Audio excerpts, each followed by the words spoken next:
Hello students, a very good morning to all of you. I hope all of you are safe at your home and doing your studies regularly.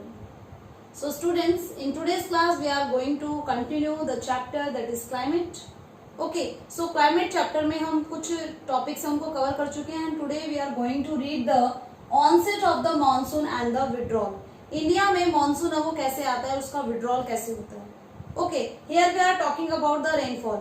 Means monsoon में हमने ये पढ़ा था कि totally it is a reversal of wind direction. Wind direction में reversal हो जाता है विंड्स का. तो there are two types of winds that are blowing in India. First one is south west winds, okay, and second one is north east winds. South west winds की direction, this is the south wind west direction. South west direction है यानी कि summer season के बाद में जब rainfall होता है तो जो विंड की डायरेक्शन है वो साउथ वेस्ट होती है उनका मूवमेंट. ओके, जबकि रेनफॉल खत्म होने के बाद में जब विड्रॉल होता है सो जो मॉनसून विंड्स है उनकी डायरेक्शन होती है north east.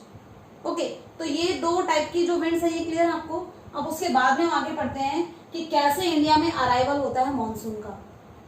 First week of June, यानी कि इंडिया में जून को हम कब से, उसका टाइम पीरियड क्या मानते हैं कि अर्ली जून से लेकर के मिड सितंबर. So first week of the June में मॉनसून है वो अराइव होता है इंडिया में. Is divided into two branches. हमने इसको टू ब्रांचेस में डिवाइड किया है. So first branch is Arabian sea branch and second one is bay of Bengal branch. This is the south west winds. South west wind है वो जून के first week में जो इंडिया का साउदर्न टिप है कन्याकुमारी के आसपास पहुंचते हैं एंड इसके बाद में ये टू ब्रांचेस में डिवाइड हो जाते हैं. ओके, अब जो फर्स्ट ब्रांच है it is called the Arabian sea branch and second one is bay of Bengal. अब ये जो अरेबियन सी की ब्रांच है ये सबसे पहले कहां पर, मुंबई कोस्ट पर स्टक करती है. यानी कि हम सबसे पहले मानते हैं कि सबसे पहले जो 10 जून के आसपास में साउदर्न टिप में जाने के बाद में मुंबई की जो कोस्ट है वहां पर 10 जून के आसपास है वो मानसून आ जाता है. उसके बाद में वो सौराष्ट्र एंड कच्छ मीन्स गुजरात में एंड उसके बाद में सेंट्रल इंडिया में मूव करता है. मीन्स टू ब्रांचेस है. One is Arabian sea branch, यहाँ पर आपको पता है अरेबियन सी है. Okay, and here is the bay of Bengal. So Arabian sea की ब्रांच है which is Mumbai to 10 June के आसपास में मुंबई कोस्ट पर पहुंचती है. उसके बाद में महाराष्ट्र एंड गुजरात का रीजन है उसको कवर करती है, वहां पर रेनफॉल होती है एंड उसके बाद में जो इंडिया का सेंट्रल पार्ट है वहां पर मूव हो जाती है अरेबियन सी की branches to the Saurashtra Kutch and central part. सबसे पहले महाराष्ट्र एंड गुजरात में, Saurashtra is known as Gujarat and Maharashtra के पार्ट को बोला जाता है Saurashtra. So Saurashtra and Rann of Kutch, यहाँ पर पता है गुजरात में आपको रन ऑफ कच्छ है. इस एरिया में रेनफॉल करने के बाद में सेंट्रल इंडिया में एंटर हो जाती है मानसून विंड्स. कौन सी ब्रांच थी? Arabian sea branch. Second branch है बे ऑफ बंगाल ब्रांच. अब बे ऑफ बंगाल ब्रांच क्योंकि यहाँ से बे ऑफ बंगाल से इसको और भी ज्यादा मॉइस्चर मिल गया. सो यहाँ पर आपको पता है कि हिमालय के पार्ट हमने पढ़ रखे हैं, ये हिमालयन रीजन है, इसे हम पूर्वांचल कहते हैं, eastern part of Himalaya. Okay, so यहाँ पे स्टक होती है यानी कि असम में रेनफॉल होती है, लेकिन यहाँ पर क्योंकि माउंटेन है तो अब माउंटेन से टकराने के बाद में वो इस डायरेक्शन में मुड़ जाती है यानी कि वेस्ट डायरेक्शन में मुड़ जाती है. बिहार, झारखंड, यूपी, पंजाब, हरियाणा ऐसे रेनफॉल करती है. ओके, यहाँ पे अरावली हिल्स हैं. सो ये अरावली हिल्स है इसलिए राजस्थान में बारिश नहीं होती है क्योंकि अरावली हिल्स के पैरेलल होने की वजह से अरेबियन सी ब्रांचेस यहाँ पर रेनफॉल नहीं कर पाती है. एंड यहाँ पर क्योंकि अरावली हिल्स है तो जो ब्रांच है जो वेस्ट ईस्टर्न साइड से आ रही है वो भी यहाँ पर रेनफॉल नहीं कर पाएगी. ओके, हमने पढ़ रखा है ना कि अगर माउंटेन है और मॉइस्चर विंड्स है वो यहाँ पर जाती है तो वो ज्यादा ऊंची नहीं उठ पाती तो कंडेंसेशन होता है, लेकिन जो बारिश होती है वो only wind direction, windward side में होती है. जो लीवार्ड साइड है यानी कि वो रेन शेडो एरिया बन जाता है. सो पीछे की साइड में यहाँ पर बारिश नहीं होती, इसलिए राजस्थान में बहुत कम बारिश होती है. क्योंकि जो ईस्टर्न साइड से आ रही है बे ऑफ बंगाल की ब्रांच वो क्यों नहीं कर पा रही है बारिश, क्योंकि उसके लीवार्ड साइड में पड़ जाता है राजस्थान. और जो ब्रांच अरेबियन सी की है वो यहाँ पर रेनफॉल क्यों नहीं कर पा रही है, क्योंकि ये पैरेलल है. ओके, सो उसके बाद में जब ये आपस में मिलती है हिमाचल प्रदेश के पास में, हिमाचल प्रदेश में धर्मशाला एक जगह है, वहां पर बहुत जोरदार बारिश होती है क्योंकि यहाँ पर अरेबियन सी की branch and bay of Bengal की ब्रांच आपस में मिल जाती है. ओके, सो एक बार दोबारा देखिए. मैंने आपको ये बताया है कि 2 ब्रांचेस होती है, एक बे ऑफ बंगाल ब्रांच है एंड एक अरेबियन सी ब्रांच है। ओके, सो अरेबियन सी जो ब्रांच है वो सबसे पहले मुंबई कोस्ट पर स्ट्रक करती है 10 जून के आसपास। उसके बाद में महाराष्ट्र एंड गुजरात में रेनफॉल करने के बाद में वो सेंट्रल इंडिया में एंट्री करती है। ओके, ये तो थी फर्स्ट ब्रांच की बात। अब जो सेकेंड ब्रांच है वो बे ऑफ बंगाल ब्रांच, ये क्योंकि यहाँ पर हिमालयन माउंटेन है तो हिमालयन माउंटेन से स्ट्रक करती है, तो नॉर्दर्न ईस्टर्न स्टेट्स है उनमें बारिश करने के बाद में कौन से डायरेक्शन में मूव हो जाती है, वेस्ट डायरेक्शन में मुड़ जाती है एंड उसके बाद में बिहार, यूपी, पंजाब, हरियाणा यहाँ पर रेनफॉल करती है। ओके, एंड राजस्थान में बारिश क्यों नहीं हो पाती है? अगर पूरे इंडिया में हम कह रहे हैं कि बारिश हो रही है तो राजस्थान रीजन में बारिश क्यों नहीं होती है मानसून टाइम में? क्योंकि अरेबियन सी के तो पैरेलल है ये। ओके, एंड जो ईस्ट से विंड्स आ रही है, जो बे ऑफ बंगाल ब्रांच की जो विंड्स है उनके लीवार्ड साइड में पड़ता है, मतलब अपोजिट साइड में पड़ रहा है। माउंटेन यहाँ पर है तो पीछे की साइड राजस्थान है, तो राजस्थान में बारिश क्यों नहीं हो रही है? बिकॉज वो लीवार्ड साइड है, यानी कि वहां तक जो मानसून विंड्स है वो पहुंच ही नहीं पा रही है। बेटा अभी हमने ऑनसेट पढ़ा था मानसून का कि यहाँ मानसून है वो इंडिया में कैसे आता है। अब हम पढ़ेंगे कि विड्रॉल, अब मानसून बैक कैसे होता है, वापस से कैसे जाता है। सो ये जो प्रोसेस है विड्रॉल का, ये ग्रेजुअल प्रोसेस है, मतलब बहुत ही धीरे।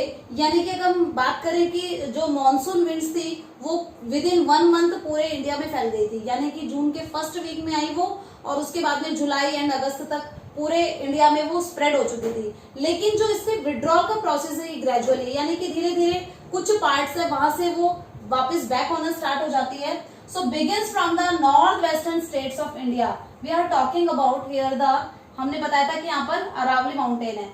सो जब ईस्टर्न साइड से बे ऑफ बंगाल ब्रांच आ रही है तो यहाँ से स्टक होती है, वो यहाँ से टकराएंगी, इधर रेनफॉल करेंगी और उसके बाद में यहाँ से लौटना बैक होना स्टार्ट कर देंगी वो। ओके, सो बैक क्यों हो रही है वो? क्योंकि मैंने आपको बताया था कि जब रेनफॉल होती है तो कौन सी विंड्स ब्लो हो रही है, डायरेक्शन क्या बताया था, south west, southern western winds है वो ब्लो हो रही है। लेकिन उसके बाद में north eastern winds, north eastern ये ट्रेड विंड्स है, इनका डायरेक्शन होता है। सो जैसे अब रेनफॉल के बाद में विंटर सीजन स्टार्ट हो जाता है, रेनफॉल खत्म होगी सितंबर तक और अक्टूबर नवंबर में विंटर सीजन स्टार्ट हो जाएगा। तो मॉनसून में हमने यही तो पढ़ा है कि reversion of winds according to the season, season के चेंज होने पर विंड का डायरेक्शन चेंज हो जाना। सो अब यहाँ पर नॉर्थ ईस्टर्न विंड्स है वो ब्लो होंगी। सो अब ये जो नॉर्थ वेस्ट से जो विंड्स आ रही है वो इन मॉनसून विंड्स को अपने साथ बैक कर देगी एंड वापस लेके जाएगी इनको। ओके, सो अब विंड का डायरेक्शन चेंज हो गया, नॉर्थ ईस्टर्न हो गया है। सो नॉर्दर्न वेस्टर्न स्टेट से बैक होना स्टार्ट करती है ये विंड्स अर्ली सितंबर तक।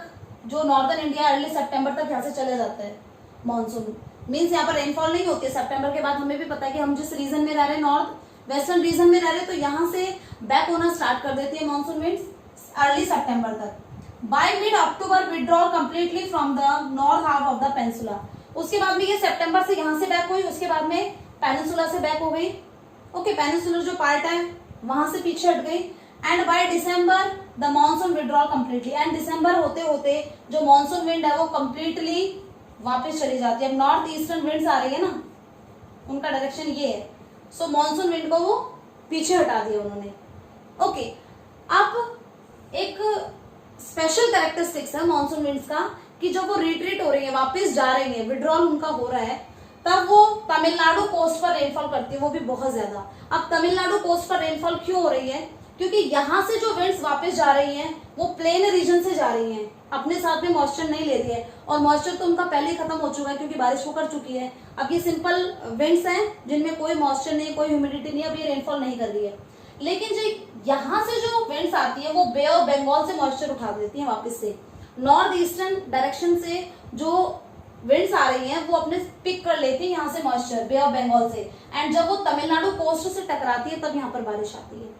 सो क्वेश्चन आता है कि तमिलनाडु, हमारे एनसीईआरटी में भी आगे हम देखेंगे कि क्वेश्चन है कि तमिलनाडु कोस्ट पर अक्टूबर में बारिश क्यों होती है, विंटर रेनफॉल क्यों होती है? बिकॉज जब नॉर्थ ईस्टर्न विंड्स होती है वो पिक करती है मॉइस्चर बे ऑफ बंगाल से एंड उसके बाद में तमिलनाडु कोस्ट पर वो बारिश करती है। ओके, सो ये था विड्रॉल ऑफ मानसून। हमने ऑनसेट ऑफ मानसून पढ़ लिया एंड विड्रॉल ऑफ मानसून पढ़ लिया। Okay, according to the weather condition we divided the Indian monsoon into 4 seasons. जो वेदर कंडीशन अगर कुछ मंथ है वो सेम रहती है तो हम उन पर्टिकुलर मंथ्स को एक सीजन का नाम दे देते हैं। So monsoon type of climate according to the weather condition we divided it into different seasons. Okay, change from one season to another, यानी कि जो वेदर कंडीशंस हैं वो एक सीजन की दूसरे सीजन से डिफरेंट है, इसलिए हमने उन पर्टिकुलर सीजन को कुछ नेम दिए। सो वेरिएशन, क्लाइमेटिक कंडीशन में वेरिएशन होती है या सीजन्स में जो वेरिएशन है वो इंडिया के इंटीरियर पार्ट में ज्यादा देखने को मिलेगी, जबकि जो कोस्टल पार्ट है उसमें कम वेरिएशन देखने को मिलेगी। सर्दियों में ज्यादा सर्दी और गर्मियों में बहुत ज्यादा गर्मी उन एरियाज में देखने को मिलती है जहां पर सी का या वाटर बॉडी का इम्पैक्ट बहुत कम होता है, क्योंकि हमने पढ़ा है कि जो लैंड होता है वो सी के कंपैरिजन में, वाटर के कंपैरिजन में जल्दी ही हीट को एब्जॉर्ब करता है, जल्दी ही रिलीज करता है, जिसकी वजह से उसका ड्यूरेबल रेंज ऑफ टेम्परेचर बहुत ज्यादा होती है, यानी सर्दियों में बहुत ज्यादा सर्दी होती है, गर्मियों में बहुत ज्यादा गर्मी होती है।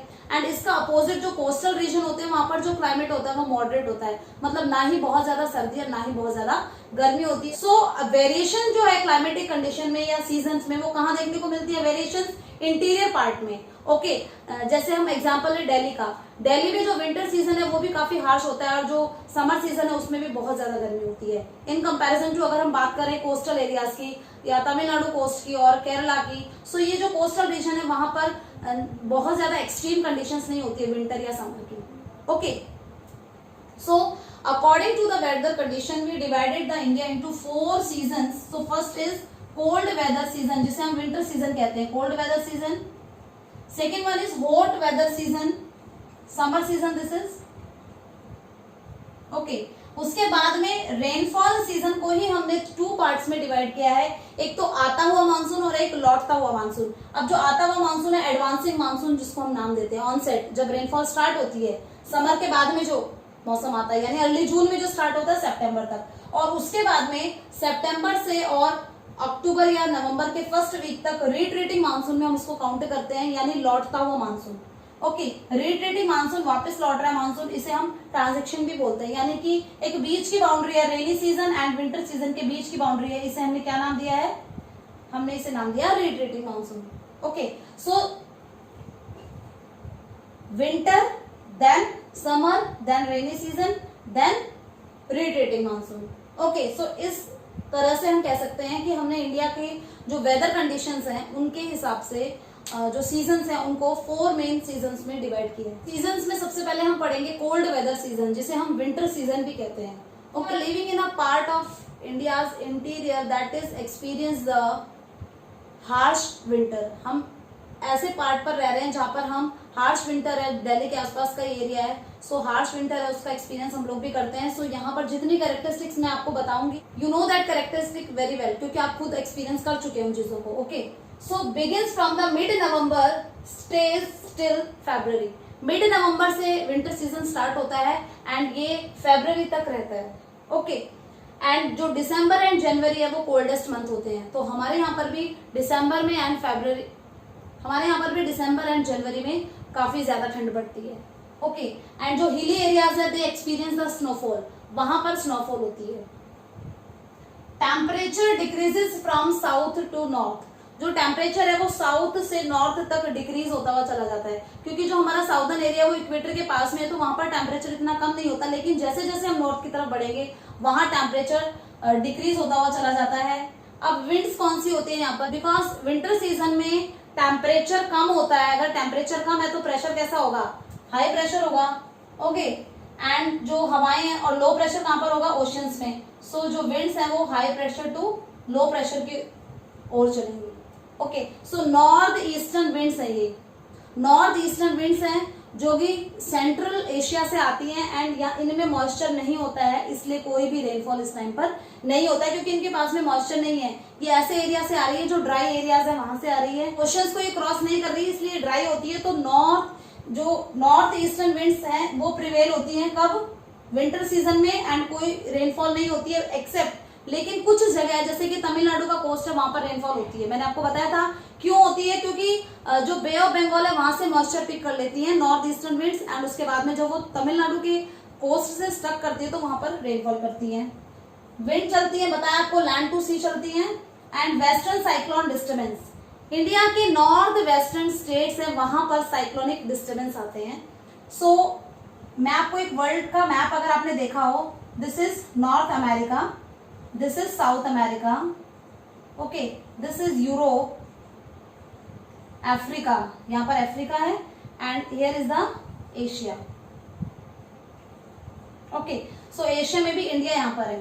Suppose here is the Mediterranean sea, यहाँ पर मेडिटेरियन सी है एंड जेट स्ट्रीम है वो विंटर सीजन में, क्योंकि क्लाइमेटिक कंडीशन ऐसी है, जेट स्ट्रीम है वो विंटर सीजन में जो मेडिटेरियन सी है वहां से स्पीड में, बहुत ज्यादा स्पीड में आती है वेस्टर्न साइड से। सो ये मॉइस्चर यहाँ से लेती है एंड नॉर्थ इंडिया के जो नॉर्थ वेस्टर्न पार्ट है वहां पर रेनफॉल करती है। इन्हें विंटर रेनफॉल कहते हैं, जो कि नॉर्थ वेस्टर्न पार्ट में रबी की क्रॉप होती है, it is mustard and wheat, उसके लिए बहुत ज्यादा जरूरी है। तो ये जो वेस्टर्न डिस्टर्बेंस की वजह से इंडिया के north western part mainly Punjab, Haryana, Himachal, इन पार्ट्स में रेनफॉल होती है एंड जो हिमालयन रीजन है वहां पर स्नोफॉल होती है। किसकी वजह से? Western cyclonic disturbance. किसकी वजह से आ रहे हैं? जेट स्ट्रीम की वजह से आ रहे हैं। और ये कहां से मॉइस्चर पिक कर रहे हैं? मेडिटेरियन सी, जिसे हम हिंदी में भूमध्य सागर कहते हैं, जो कि यूरोप और अफ्रीका के बीच में है। मेडिटेरियन सी वहां से मॉइस्चर पिक करती है। इसका इतना ज्यादा डिस्क्राइब में नहीं दे रखा हमारे बुक में, जस्ट वेस्टर्न साइक्लोन क्या होते हैं वो मैं आपको बता रही हूँ। वेस्टर्न डिस्टर्बेंस क्या होते हैं, वो मेडिटेरियन सी से पिक करती है मॉइस्चर, जेट स्ट्रीम्स, एंड उसके बाद में बहुत स्पीड में उनकी वेलोसिटी मैंने बताई थी 100 to 140 किलोमीटर पर आवर होती है। सो उसकी वजह से इंडिया के नॉर्थ वेस्टर्न पार्ट में रेनफॉल होती है, जिसे लोकली दे वहां के मतलब locally they are called the mahawat कहा जाता है। जो विंटर में रेनफॉल होती है नॉर्थ वेस्टर्न पार्ट में, उसे लोकली महावत कहा जाता है, जो कि रबी क्रॉप के लिए बहुत अच्छी होती है। Okay, so this is the winter season. So students, it's all about today's class. हमने onset of monsoon, withdrawal of monsoon and winter season है वो पढ़ा था। Read this topic from your NCERT book. Okay, and if you have any doubt you can ask. So best of luck for your studies. Thank you.